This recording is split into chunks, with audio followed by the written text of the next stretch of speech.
Rivka Haut.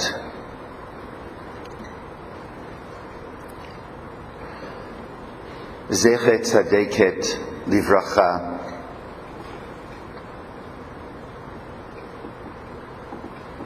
Rivka, my Rivka, our Rivka,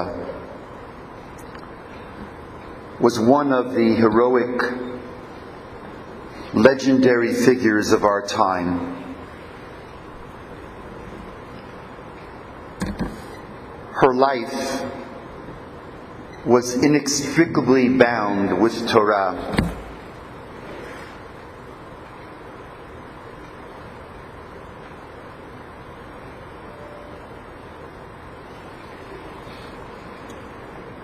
She was Torah.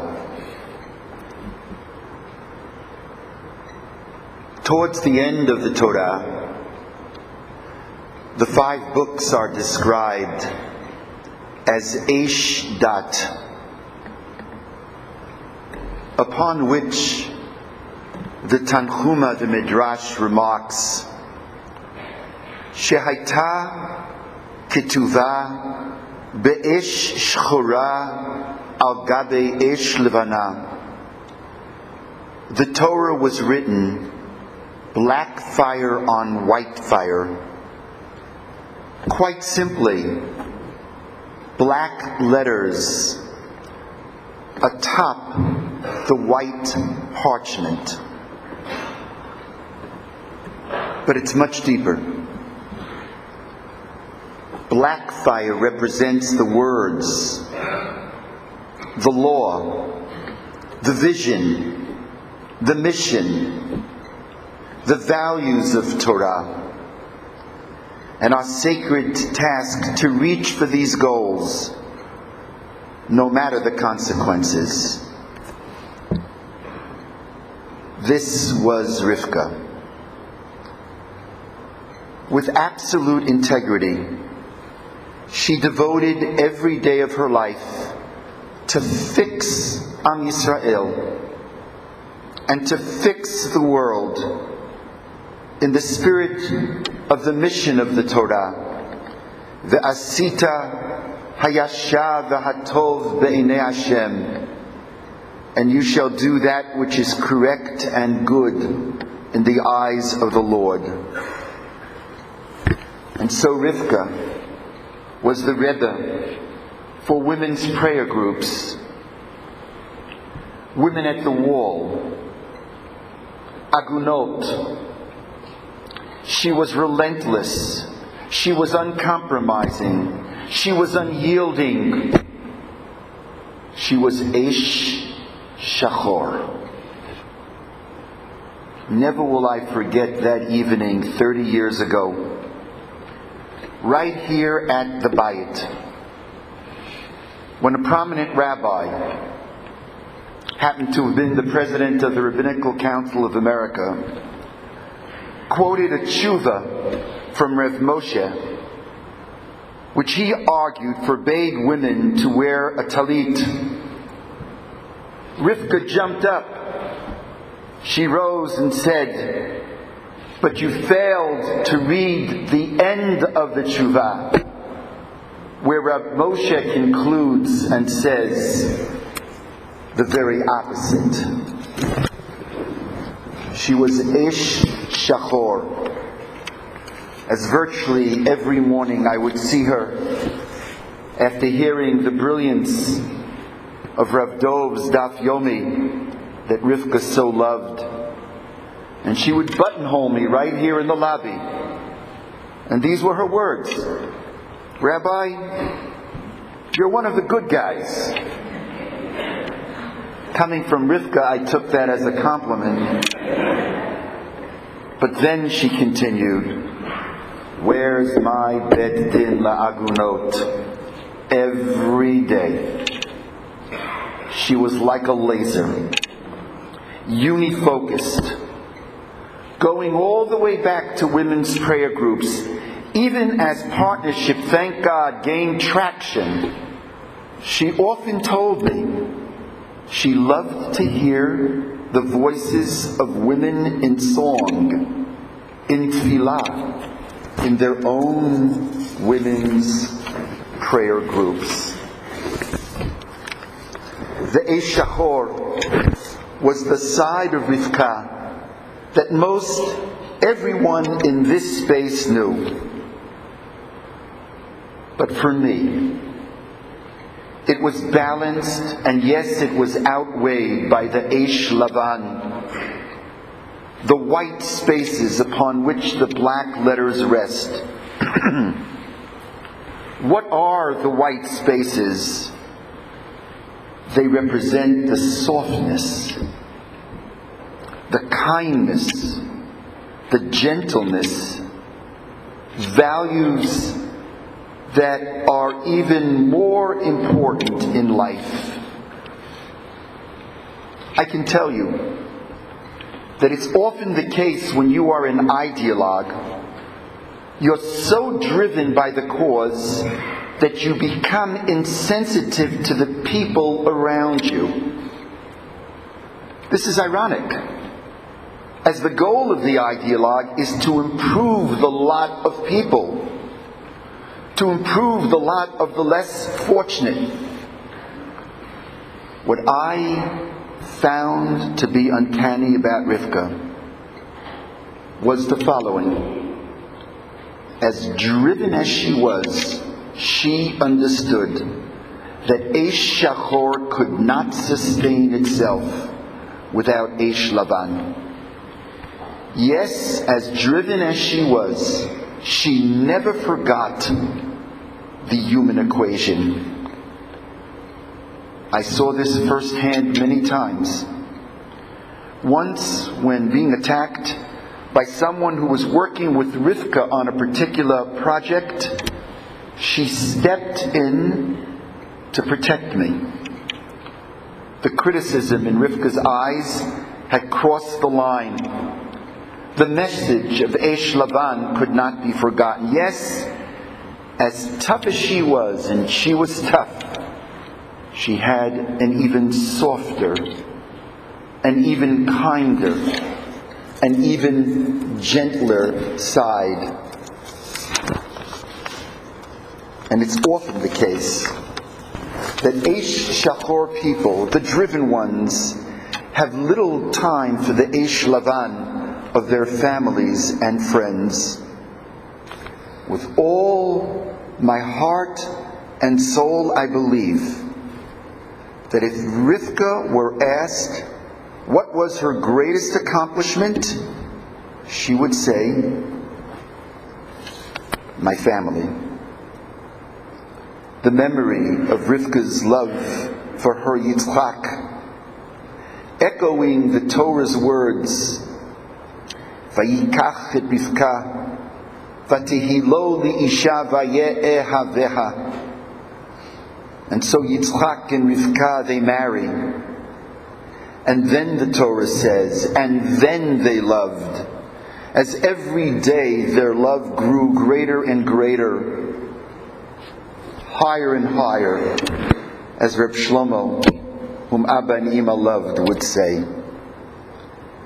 The love that Rivka had for each of her grandchildren, to this day, I can see your father, your grandfather, even towards the end, with all of his academic genius, and he was a brainiac, I could see him sitting right over here with his grandchildren. You were little then. Sitting on his lap. And this genius Talmid Chacham had the most delicious smile from ear to ear. So too Rivka. Each of her grandchildren was her world. And her children, Cheryl and David, Tamar and Seth, and her sister who was here, how she loved you all. Towards the end, I would always ask Rivka the following question. When she knew she was dying, she was waiting, I would ask her, is there anything we can do for you? And every time, without exception, she would say, take care of my Cheryl. Watch over my Tamar. Those were the last words I heard from her this past Shabbat morning. Watch over my children. Watch over my children. Permit me a personal note, which I direct directly to Rivka.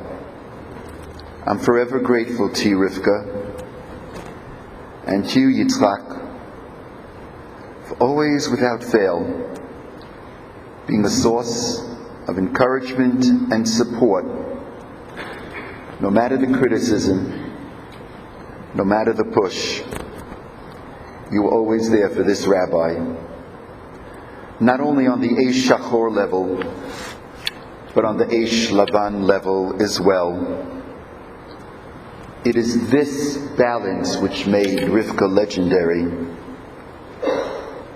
As Blue Greenberg, another heroic figure, pointed out to me, Rivka was one who went to the extreme to fight for the vulnerable. She never spoke a word she did not believe in, and never said something just because she thought it was what the listener might want to hear. Boy, did Blue hit it head on. Ish Shachor. But everything else about Rivka was, while in good taste, in moderation. The way she lived, the way she dressed, the way she carried herself spiritually and religiously, the way she interacted with others. Ish Lavan. One final word. Rivka lived the message of Chazal, of imitatio Dei, of the halachta bidrachav, of walking in God's footsteps. About God, the Gemara says, B'makom gedulato, sham an v'tanuto. Precisely where one finds God's greatness was His humility. And our Rivka walked that path. As Blue so eloquently wrote yesterday, Rivka was so modest. She did not talk about her talents and accomplishments, but rather spoke of the job that needed to be done. She was one of that rare group of people who made a huge difference in the world, but don't think of themselves as anything but a worker responsible for righting wrongs.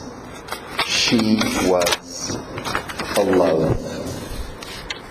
Yes, Rivka was a person who reached the highest places. Her reach was beyond her grasp. She didn't see things, as Robert Kennedy once pointed out, as they are and asked why. But she saw things as they should be and asked, why not? Rivka will go down in history as the champion of women's rights in halacha. And yet, with all of her great successes, she understood the fragility of life. Perhaps for this reason, Rivka was most moved by the tefillah, by the prayer of Adam Yisodo Me'afa. Rivka understood that in the end, we come from dust and end in dust, and must leave it to others to finish that which we started. In Rivka's honor, her favorite prayer: Adam Yisodo me'afar V'sofo le'afar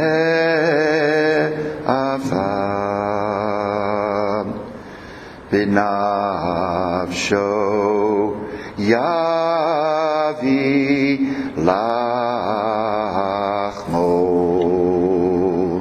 Mashu kecheres hanishpat kicha hatzir yavesh chitzitz novel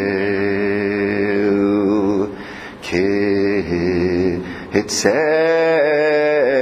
over uchianan kalol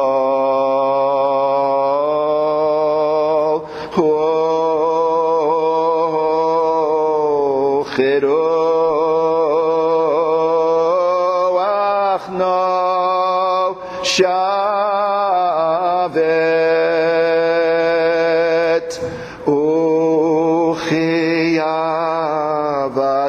horeach v'cha chalom ya'uf. Life's a shadow that passes, the cloud that vanishes, the breeze that blows, the dust that floats, the dream that flies away.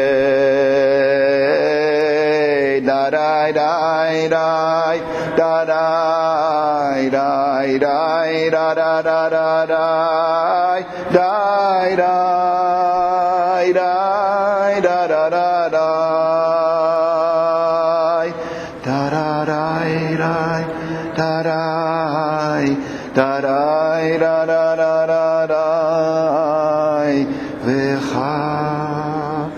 Chalom Ya'u.